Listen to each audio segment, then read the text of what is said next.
My name is ऋतु महल और आज हम लोग एक टॉपिक करेंगे दैट इज इलेक्ट्रोकेमिस्ट्री से Nernst equation with the help of a question. So let's get started.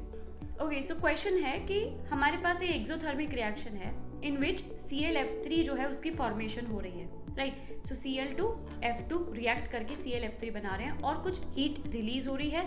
Negative sign indicates ये एक्सोथर्मिक रिएक्शन है. हमें बताना है किस तरीके से हम ClF3 की क्वांटिटी को बढ़ा सकते हैं या इसकी प्रोडक्शन को बढ़ा सकते हैं, राइट. तो अब इसके लिए हमें ली चार्टलियर प्रिंसिपल अप्लाई करना होगा. ली चार्टलियर प्रिंसिपल क्या कहता है? ली चार्टलियर प्रिंसिपल से जब भी कोई रिएक्शन एक डायनामिक इक्विलिब्रियम में है. डायनामिक इक्विलिब्रियम का मतलब क्या है कि for example in this case chlorine और फ्लोरीन रिएक्ट करके प्रोडक्ट बना रहे हैं. At the same time product is also forming the reactant back again.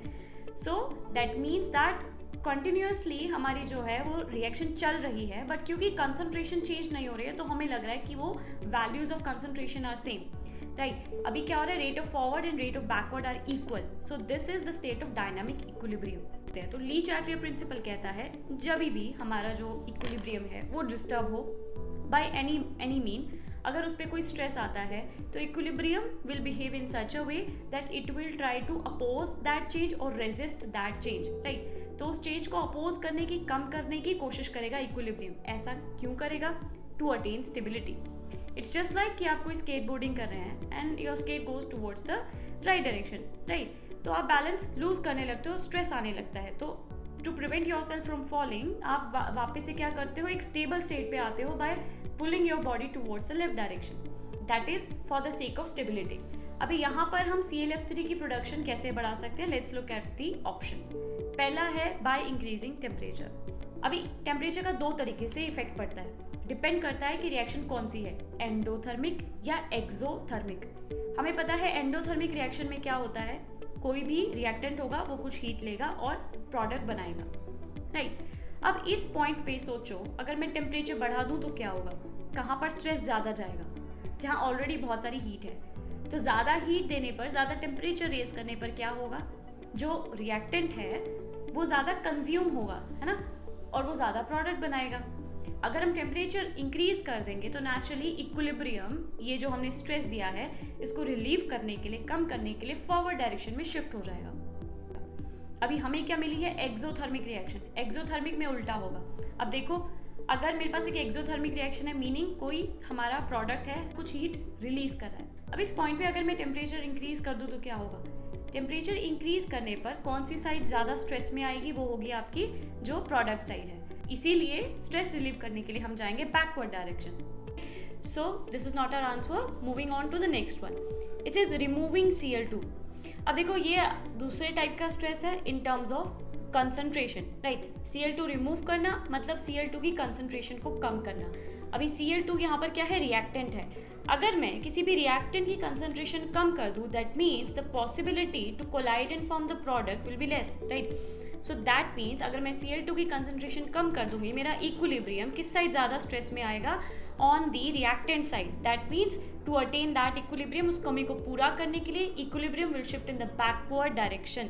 So because of that again हमारा ये भी आंसर नहीं हो सकता. Now another one is that by increasing the volume of the container.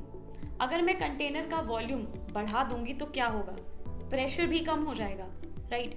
अब प्रेशर का according to Le Chatelier principle equilibrium पे क्या फर्क पड़ता है वो देखते हैं. सो लेट्स से मेरे पास अभी क्या है, यहाँ पर जो रिएक्टेंट है वहाँ 4 मोल हैं जो रिएक्ट कर रहे हैं. प्रोडक्ट साइड में 2 मोल हमारे प्रोडक्ट बन रहे हैं, राइट. सो टेल मी, अगर मैं इस पूरे पर प्रेशर इंक्रीज कर दूँ, कंसीडर अभी दैट ओनली, प्रेशर इंक्रीज कर दूँ तो इक्विलिब्रियम पे क्या फर्क पड़ेगा? कौन सी साइड ज़्यादा स्ट्रेस में आएगी? इसको ऐसे समझते हैं, हमारे पास 2 हॉल हैं, राइट. एक हॉल में 4 मॉलिक्यूल्स हैं और दूसरे हॉल में 2 ही मॉलिक्यूल्स हैं. अब अगर हम प्रेशर बढ़ाएंगे तो कहाँ प्रेशर ज़्यादा पड़ेगा? जहाँ पर ज़्यादा मॉलिक्यूल्स हैं. सो वहाँ प्रेशर ज़्यादा होगा तो प्रेशर रिलीव करने के लिए इक्विलिब्रियम किस साइड जाएगा? जहाँ पर कम number of molecules. So whenever the number of moles are different, in that case pressure increase करने पर इक्विलिब्रियम उस डायरेक्शन में जाएगा जहाँ कम नंबर ऑफ मोल्स होंगे, राइट. अभी इस केस में क्या होगा? हमने बोला increasing the volume of the container. Increasing the volume means decreasing the pressure, मतलब उल्टा असर पड़ेगा. प्रेशर अगर हम डिक्रीज कर देंगे तो रिएक्शन क्या होगी? बैकवर्ड डायरेक्शन में जाएगी इस केस में, जहाँ पर ज़्यादा नंबर ऑफ मोल्स है, दैट मीन्स अभी प्रोडक्ट तो नहीं बनेगा हमारा ज़्यादा, that is what we were expecting, पर वो नहीं होगा. So this is not our answer. Another one, adding F2. अब सोचो अगर मैं रिएक्टेंट की कंसंट्रेशन बढ़ा दूँ तो they will be able to react more to form product. So this is the condition जिसमें हमारा जो है इक्विलिब्रियम फॉरवर्ड डायरेक्शन में जाएगा, right, as we discussed in the second option also about concentration. So this is our correct answer out of all of these. So ये हमारा correct answer है इस question का. So I hope you understood about Lee-Chatelier principle और उसको कैसे apply करना है in terms of temperature, pressure, volume and the concentration.